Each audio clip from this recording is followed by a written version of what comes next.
വാഹനങ്ങൾക്ക് പുറമെ ചരക്ക് നീക്കത്തിനും ഡ്രൈവറില്ലാ വാഹനങ്ങൾ നിരത്തിലിറക്കാൻ ദുബായ്. ഇത്തരത്തിലുള്ള വലിയ ട്രക്കുകൾ നിരത്തിലിറക്കുമെന്ന് റോഡ്സ് ആൻഡ് ട്രാൻസ്പോർട്ട് അതോറിറ്റി അറിയിച്ചു. ഡ്രൈവറില്ലാ ട്രക്കുകൾക്കായി 5 പാതകൾ കണ്ടെത്തിയതായും RTA വ്യക്തമാക്കി.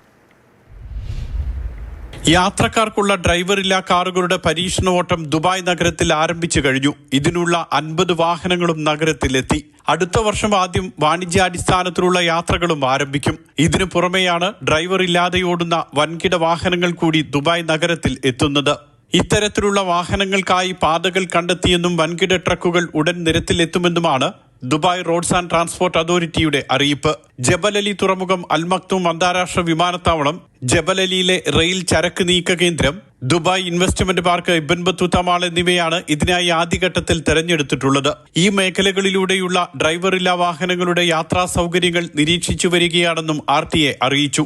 ലൈസൻസിംഗ്, പരീക്ഷണ ഓട്ടം തുടങ്ങിയവ ഭാവിയിൽ പൂർത്തിയാക്കും. ചരക്ക് നീക്കത്തിനുള്ള ഡ്രൈവറില്ലാ വാഹനങ്ങൾ നിരത്തിലിറക്കാൻ വിവിധ നിർമ്മാണ കമ്പനികൾ സന്നദ്ധത അറിയിച്ചിട്ടുണ്ടെന്നും RTA വ്യക്തമാക്കി. Mathrubhumi news, Dubai.